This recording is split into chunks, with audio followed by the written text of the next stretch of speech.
This is Emmie's week 2 video recap. So we're going to start out by working on our recall. So we've been working on adding 2 things into the mix this week. So we are working on starting to pair her name with her recall cue, and that we're working on specifically inside. I'm not doing that outside yet. And then I am also working on a collar grab. So 9 times out of 10, when we recall our dog back to us, we are either going to put them on a leash or bring them into the house. So sometimes what can happen is when we go to reach for their collar or their harness or whatever gear they're wearing, sometimes they'll kind of like duck away, get a little bit head shy, and then next thing you know, they're running around, we're chasing them, trying to get them to come back to us. So I like to make my collar grab just part of my recall sequence so that my dog knows every time they come back to me, I am going to slip my hand underneath your collar. So the first thing that we're going to do today is we're going to go through charging Emmie's reward, or not her reward marker, her recall word. We'll do that maybe 4 or 5 times. I'll do a few rounds of the flying cookie game just using her name. I want to make sure she's responding really well to just her name. And then if that's going well, we will progress to playing the flying cookie game using her name and her recall cue. So when I do get to the point where I'm going to be using my dog's recall cue, I will still always say their name first to gauge their response before using their recall cue. The reason I do this is because if I say Fluffy, and Fluffy has not even turned in response to her name, highly unlikely she's going to come back for her recall cue. So I like to use their name as a gauge to see whether they are paying attention to me or not. And then from there I can determine, okay, is my dog responding really well to me? Can I go ahead and use their recall cue? Or am I going to go through my troubleshooting options just to get them to respond to their name? So we're going to do a little bit of that where we're playing that flying cookie game using both name and recall cue as long as it's going well. And then I am going to bring that collar grab into the mix as well. So Emmie's on leash right now. I am going to take her off leash just so that this leash isn't dragging on the floor here. Okay. All right, so for this, I'm going to take a piece of food, I'm going to show it to Emmie, and I'm going to tell her, go get it, and then I'm going to call her as she's finishing up eating that piece of food. Emmie, go get it. Emmie, yes. And then the next one I toss is going to go in a different direction. Go get it. Emmie, yes. And then we're going to do that a 3rd time here. Go get it. Emmie, yes. Okay, so she's gotten warmed up here. She's responding really well to her name. Next thing we're going to do is charge her reward marker. Emmie, sit. So for this, I'm not actually asking her to come back to me. I don't even need to say her name. Again, this is just so that she has a really solid association between hearing come and getting rewarded at my feet. Emmie, sit. Good girl. So we'll do this maybe like 5 times. Come. Come.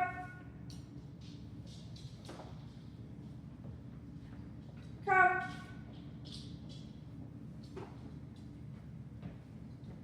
Come. Come. Good job, Emmie. Now we're going to go back to playing our flying cookie game, but I'm going to use her name and her recall cue. Let's wait till she's done with this little itch.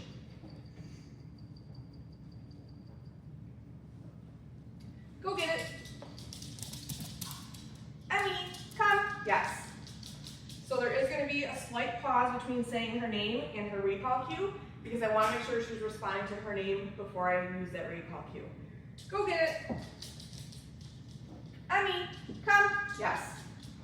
And again, I'm marking with it yes as soon as she starts to head towards me. I'm not waiting until she gets all the way to me. Go get it. Emmie, come. Yes. Girl. Okay, from here we're going to move into adding our collar grab into the mix. So each step I'm just adding a little bit more. So we're going to do the same thing where I toss that reset cookie. I'll use her name and her recall cue. I will feed her once for coming back to me, but then I'm going to have a second piece of food, and while she's licking that food, I'm going to slip my hand under her collar. I'll mark that with a yes, and then I'll release that piece of food. Go get it. Emmie, come. Yes. So marking and rewarding once for coming back to me. And then the second piece of food, I'm getting her licking it first. And then I'm just slipping my hand under her collar. Yes, good girl. And we're going to do that again. Go get it. Emmie, come. Yes. Okay, so rewarding once for coming back to me. Second time, getting her on that food first. Yes. Good girl. We're gonna do that one more time. Go get it. Emmie, come. Yes.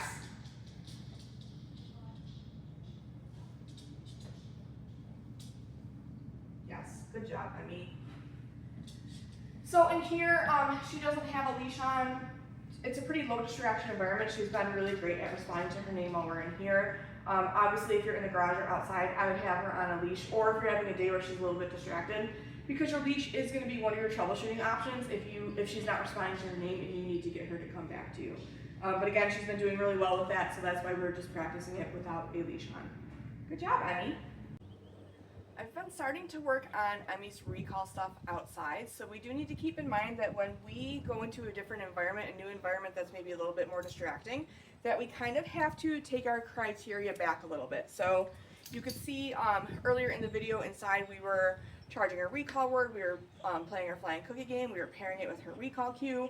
I'm not going to do all of that out here with her. So what we've been working on is starting in the garage, so a little bit more distraction because the garage bay door is open. She can see out into people's yards, but we still have a couple of the walls blocking some things, so it's not quite as distracting as if we were to practice out in the driveway. So what I'm going to do here is I'm just going to use her name, and we're going to play our flying cookie game. So I do want to make sure that when we're starting to introduce more distractions, she's responding really well to her name before we even bother using a recall cue. So we're just going to run through this a few times since you just saw this inside. I do have her on a retractable leash. I do find that this is easier. That way when she's running back to us, we don't have all this leash that's gathered on the ground. So we're going to run through this maybe 3 or 4 times. Go get it. Emmie. Yes. Girl. And so for this one, I might reward her a few times because when I recall my dog to me, I don't want them to come to me, take the food, and take off. So I might give her 1 or 2, maybe sometimes even 3, to keep her here with me before I send her out again. So now when I send her out, I can either say, okay, that's her release cue, or I can use another piece of food. Go get it, and tell her to get it. Oh, you didn't see that one. Go get it. Emmie, yes. Good girl. So again, I'm going to reward her a couple times for coming back to me here. What a good dog. Go get it. Emmie, yes. Good girl. Nice work. We're going to do one more. Go get it.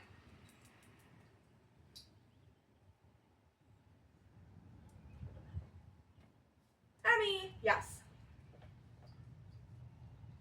Good dog.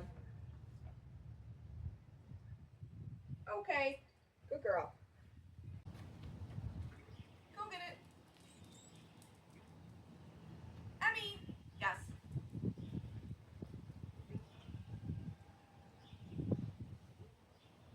Go get it.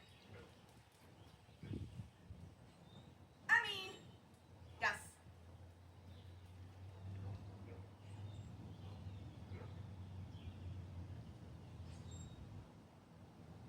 Go get it. Emmie, yes. Good girl. Go get it. Emmie, yes. Good girl. Good job. I've been continuing to work with Emmie on proofing her sit stays and her down stays using leash pressure.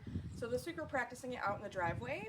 By starting to practice this in different environments, we can start to proof this behavior so that she will do it in pretty much any environment. And I want to make sure that she's not finding conflict in the pressure of the leash. So we'll start by doing maybe 1 or 2 sits, and then we'll move into the downs, okay? Emmie, sit.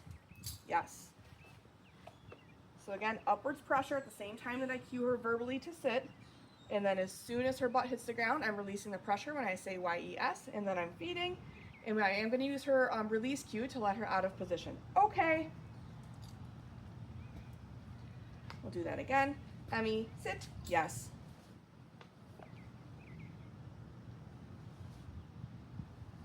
Okay, good girl.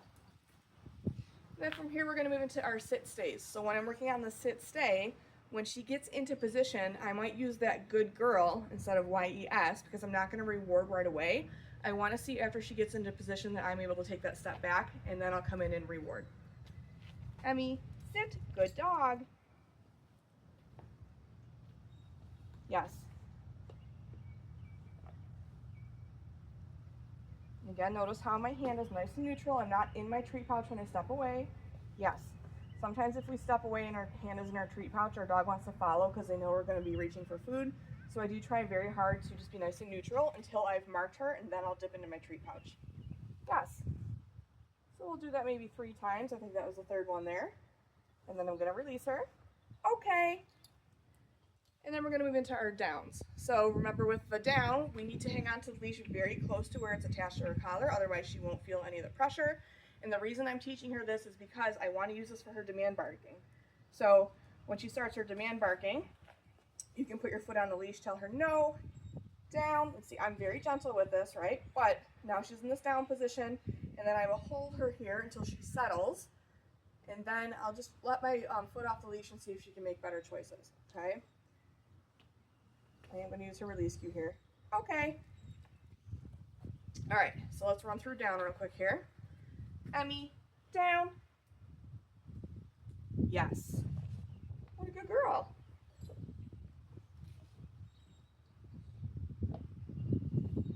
Okay. Okay, we're going to move right into a down stay. She's been doing really well with this, so I don't want to like spend too much time reviewing it. Emmie, down. Good dog. Yes.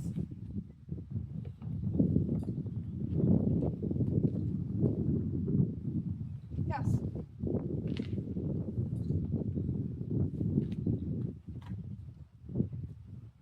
Yes.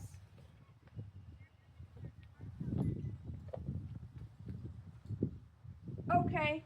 Good job, Emmie.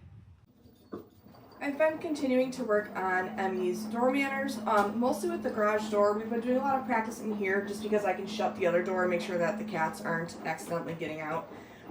So she's been doing a lot better at this. It's not taking her as many tries to remain in that sit position. But I just want to show you here where you would use leash pressure in like a real world application. So I'm going to ask her for that position while I'm applying leash pressure. And then if she gets up, I'll just say or nope and use some pressure to get her back into position. Emmie, sit. Good dog. So at this point she knows sit. I'm not going to reward her every time she sits. That's why I said good dog. YES for her means food. Good dog is another marker you can use, which means like, yes, you're doing the correct thing, but it's not going to mean food. So I don't know if you just noticed there she got out of position, and all I did was just apply some gentle pressure, and now she's back in position. Wait. Yes. So we're going to start with some easy reps where I'm opening the door and I'm not moving through it yet. If she stays in position, I'm just going to cue her to wait again. I'm okay if she goes into that down, but we're just going to keep going here. Emmie, wait. Yes. Good girl. Emmie, wait. So we've been working on a couple different things here. So one is maybe I'll hold the door open for a little bit to make sure that she'll stay there. Again, the open door is not an invitation for her to run out. Uh-oh. Okay, so she got up. I'm just going to use some leash pressure. Good girl. Yes. Just rewarding her for staying in position there, not running through the door. And then we're going to do one more repetition here. I'm going to invite her to come through the door, so I'm going to use that okay to let her through. Emmie, sit. Good dog. Wait. Okay. Good girl. Very nice, Emmie. Emmie, Matt. Yes. Good girl. We've been continuing to work on Emmie's mat skills. So this week I've been working on distance, distraction, and duration. So those are like the 3 things we wanted to work on when we're working with place. So what I've been doing is a couple different things. I've been working on walking to the front door. I've been working on sitting down at your kitchen island here. I've been working at walking around the island, dropping stuff off the island. So doing all of these things, all these different distractions while she's on place is going to help prove this behavior so that she starts learning that she needs to stay on her mat no matter what's going on in her environment. Okay? So after she does this little itch here, we'll get started. Okay. So I'm just going to start by walking away, not too far, just to the other side of your kitchen island. And then once I get back to her, yes, is when I'm going to mark and feed her right down on the mat. Okay, maybe I'll walk towards the front door here.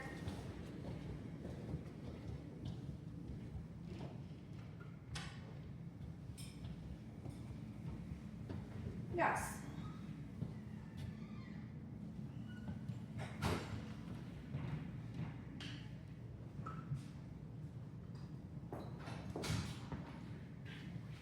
You can practice having something fall off the counter. Yes. Good girl.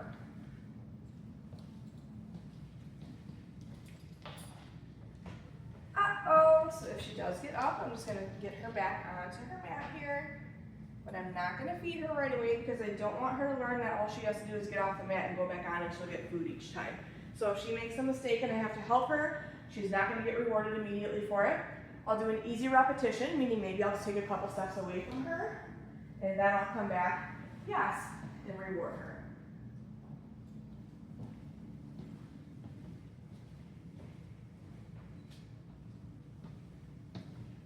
Yes.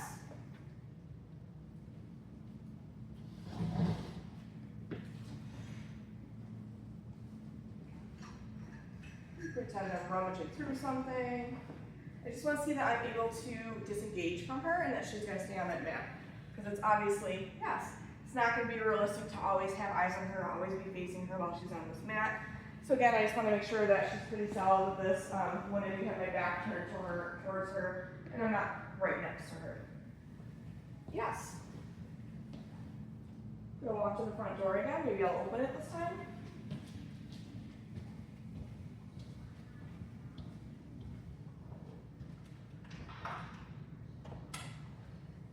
Yes, good girl. And then I've been using okay as her release cue. Okay. Good job, Emmie.